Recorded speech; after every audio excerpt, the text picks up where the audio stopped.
Assalamualaikum warahmatullahi wabarakatuh. Bismillahirrahmanirrahim. Alhamdulillahirabbil alamin. Wassalatu wassalamu ala sayyidina Muhammad. La haula wala quwata illa billahil aliyil azim. Amma ba'du. Pertama, yang paling utama ini saya Wahyudianto Channel mengajak kepada seluruh pemirsa untuk memanjatkan puji syukur kepada Allah Subhanahu wa taala sehingga kita pada saat ini masih bisa bertemu, saya bisa menguraikan apa yang ada dalam pikiran saya, Anda masih bisa menikmati apa buah pikiran dari saya seperti itu. Yang kedua, sholawat serta salam tetap terlimpahkan kepada junjungan kita Nabi Agung Muhammad Sallallahu Alaihi Wasallam. Oke, untuk kali ini saya akan mencoba menggagas sebuah ide tentang desa wisata. Waduh, kalau ngomong wisata itu pasti tentu ngomong yang bahagia-bahagia. Karena di situ kita akan menghilangkan rasa stres, gitu ya. Kita bersenang-senang di tempat wisata. Pekerjaan yang berhari-hari itu membelenggu kita terasa hilang ketika di tempat wisata. Ups. Namun kita di masa COVID-19 ini tetap harus menjaga yang namanya protokol kesehatan, begitu ya. Sebagai pengingat ini Siswa Hidianto Channel memakai kopiah dan berpakaian koko karena ini adalah momennya adalah 10 Dzulhijjah 1400 Hijriah gitu ya. Ini bertepatan dengan hari raya Idul Adha 441 Hijriah, berarti di tahun 2020 ini sebagai pengingat ya. Kalau tidak percaya dengan kalau wisata membuat bahagia, silahkan simak video di selanjutnya bahwasanya wisata itu nanti membawa sebuah kebahagiaan, bisa merefresh gitu ya. Merefresh alam pikiran kita sehingga kita bisa bekerja dengan maksimal. Oke, setelah video nanti akan saya lanjutkan dengan beberapa paparan tentang desa wisata. Selamat menikmati.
Oke, kita mulai seperti yang saya janjikan setelah Anda melihat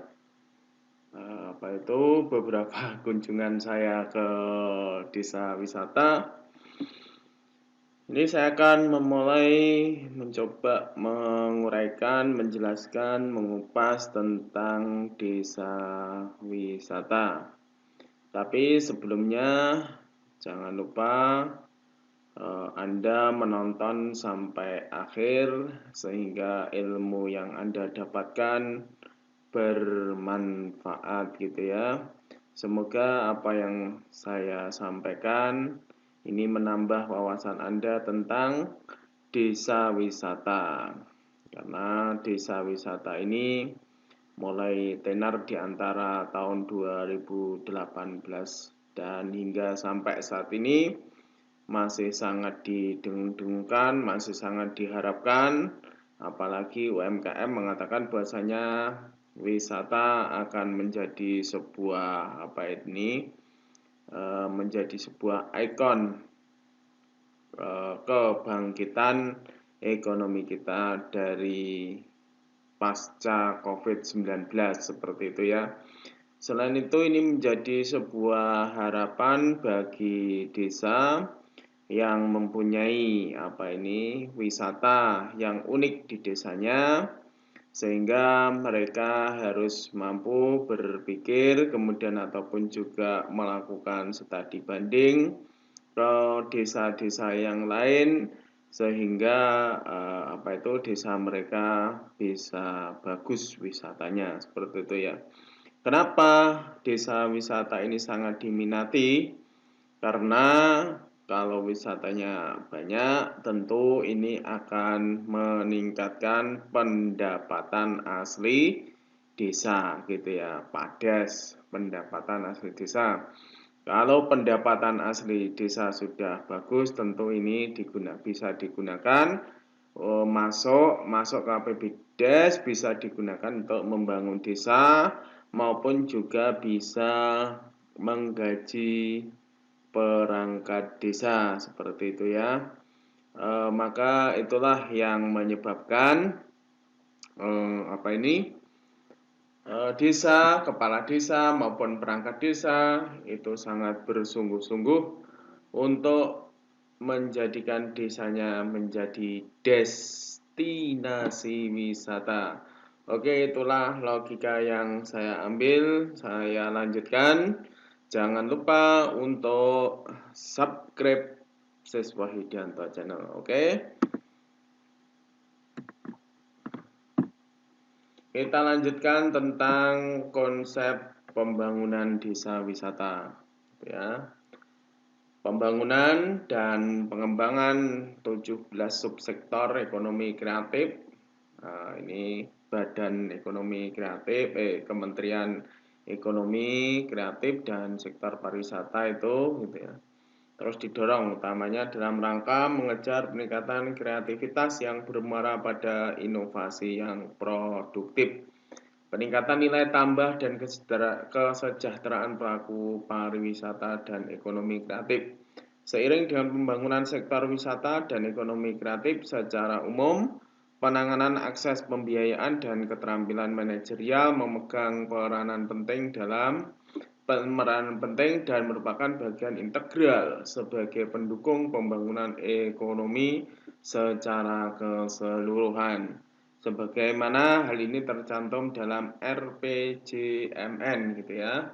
Rencana Pembangunan Jangka Menengah Nasional 2020-2024, 5 tahunan ya, dalam meningkatkan produktivitas dan daya saing untuk akselerasi atau percepatan pertumbuhan ekonomi dan juga menumbuh kembangkan rantai nilai produk kreatif. Ini sangat merangsang sekali kepada pelaku-pelaku ekonomi kreatif juga wisata untuk mengembangkan daerahnya. Oke, inilah kita lanjut.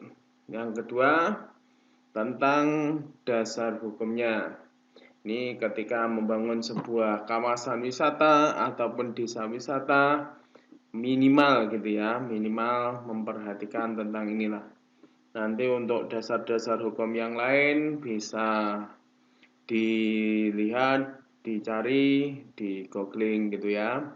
Dasar hukumnya Undang-Undang Nomor 10 Tahun 2009 tentang kepariwisataan. Ada juga Undang-Undang Nomor 24 Tahun 2019 tentang ekonomi kreatif. Yang ini yang untuk desa, Undang-Undang Nomor 6 Tahun 2014 tentang desa gitu ya. Ada peraturan pemerintah Nomor 50 Tahun 2011 Rencana Induk Pengembangan Kepariwisataan Nasional 2010 sampai 2025 panjangnya.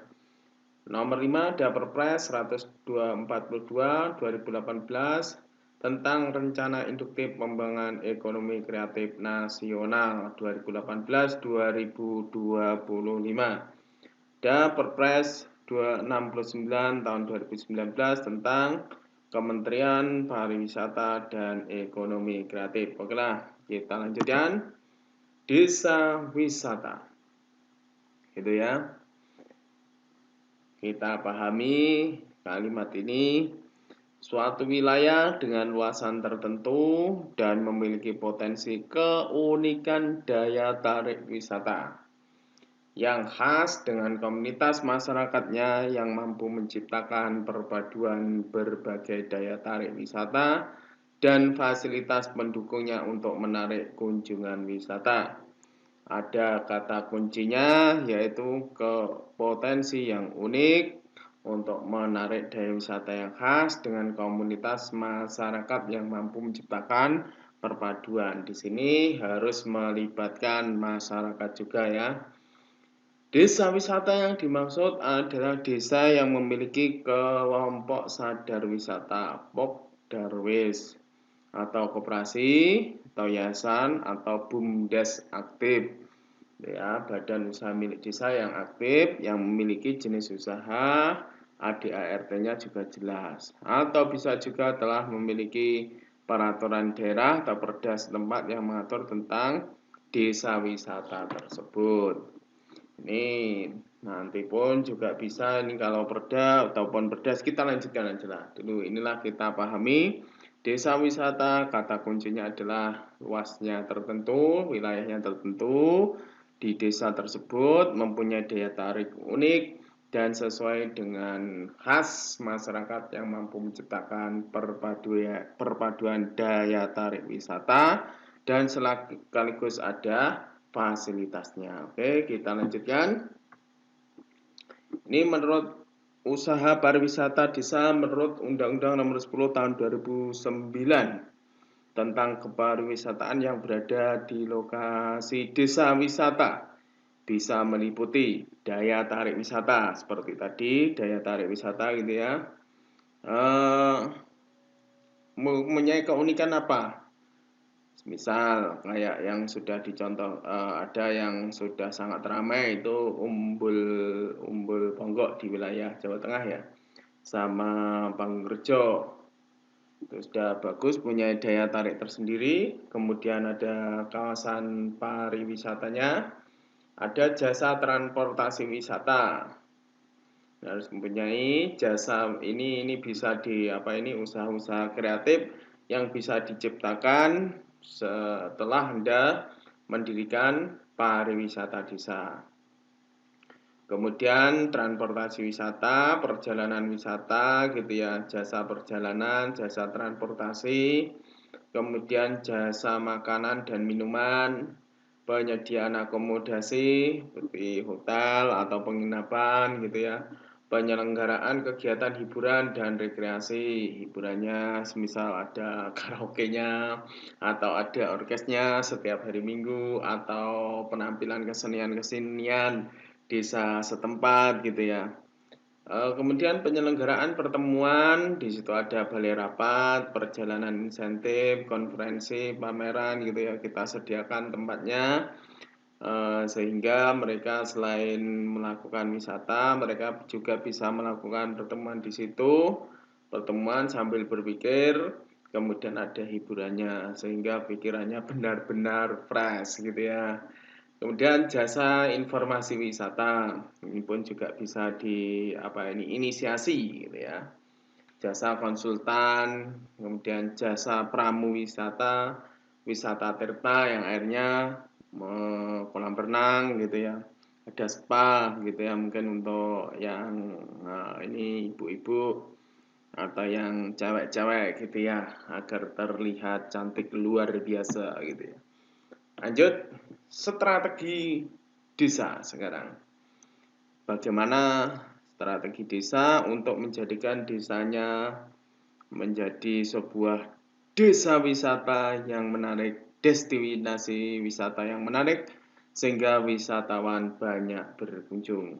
Inilah desa bersedia mengakomodir anggaran biaya melalui dana desa untuk pengembangan desa wisata dalam upaya mendukung pembangunan sarana dan prasarana pendukung destinasi wisata di dalam penyusunan dokumen rencana pembangunan jangka menengah desa RPJMDes. Seperti yang sudah saya utarakan di YouTube saya sebelumnya, ada pengetahuan tentang desa dan juga ada survei tentang potensi desa. RPJMDes itu sangat penting, inilah titik awalnya pembangunan di desa dan dituangkan dalam dokumen RKPDes, rencana kerja pembangunan desa. Kalau RPJM-nya ini jangka panjang, kalau RKPDes ini yang tahunan operasionalnya.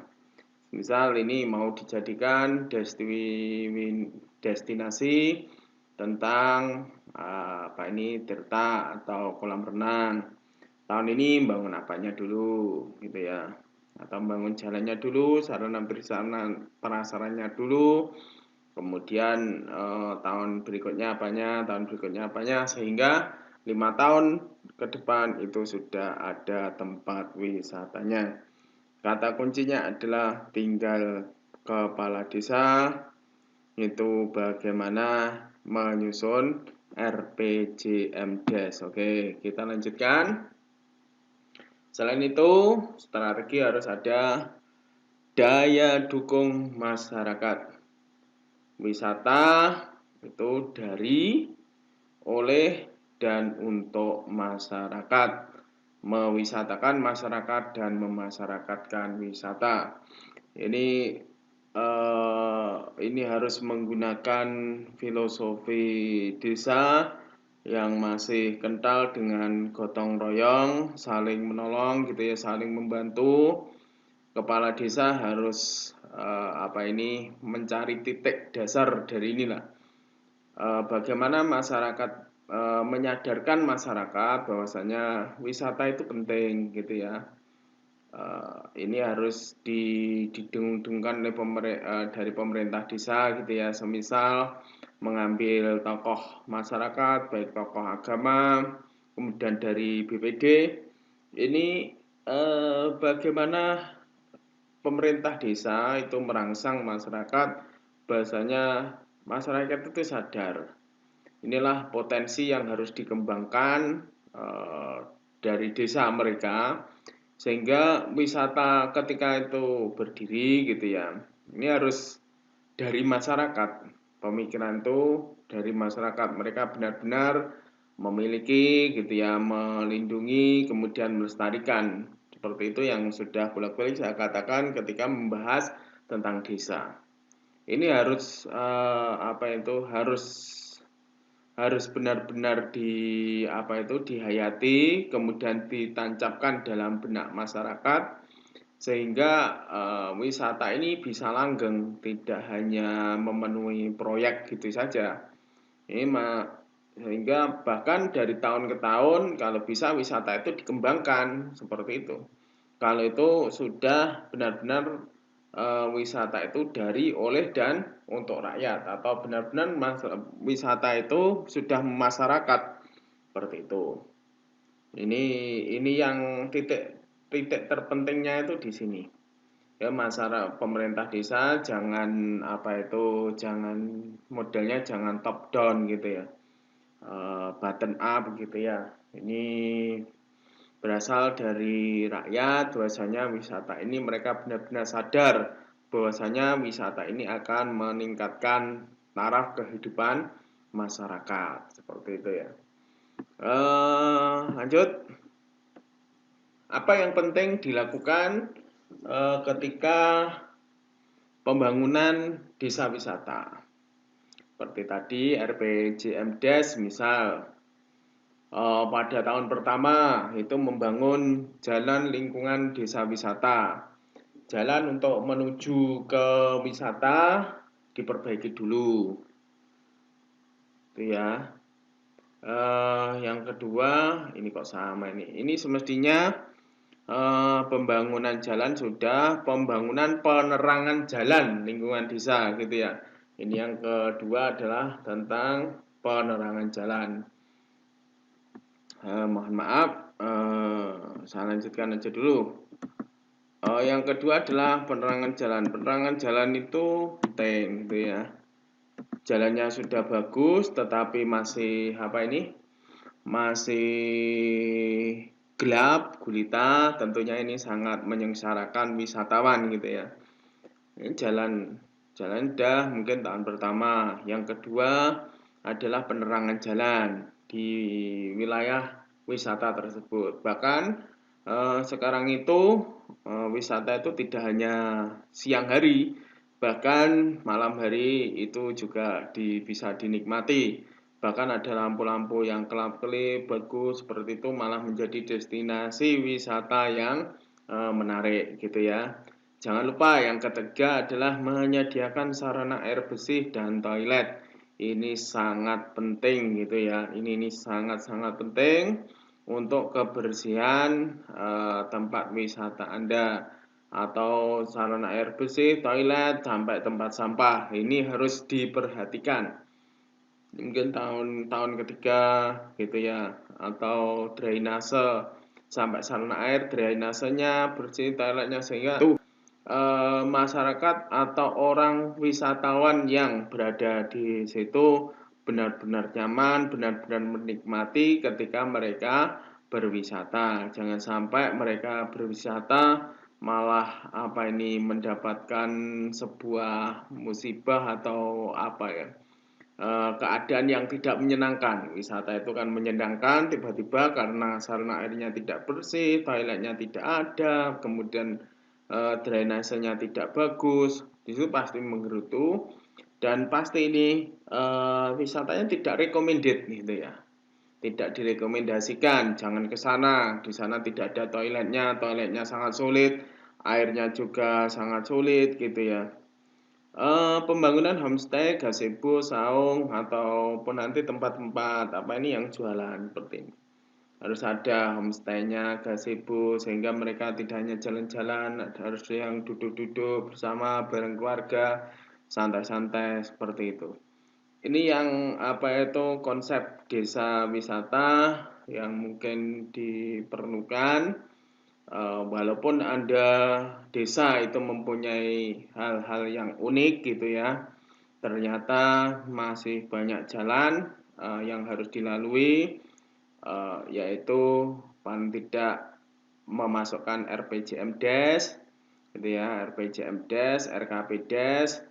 Kemudian ini benar-benar mengajak masyarakat bahwasanya wisata itu dari, oleh, dan untuk masyarakat.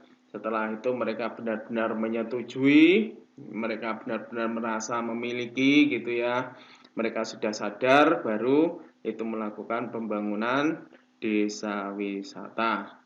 Mungkin itu yang saya sampaikan tentang desa wisata. Ini hanya sebuah pemikiran saya. Bila ada saran dan kritik selalu saya terima. Tapi bagaimanapun juga ini kebebasan untuk menyampaikan pendapat itu tetap dilindungi oleh undang-undang seperti itu ya. Saya tidak menyebutkan sana baik, sana jelek, tidak, tapi tidak ada unsur sara gitu ya dalam unggahan-unggahan saya. Semoga Siswa Yudianto Channel dapat memberi pencerahan.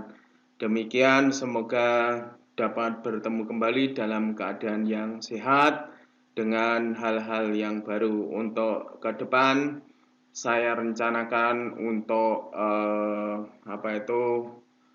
membuat sebuah penjelasan tentang Smart Village yang sekarang lagi booming dibahas oleh Kementerian Desa. Demikian dari Siswa Yudianto Channel. Wallahul muwaffiq ila aqwamit thoriq. Wassalamualaikum warahmatullahi wabarakatuh.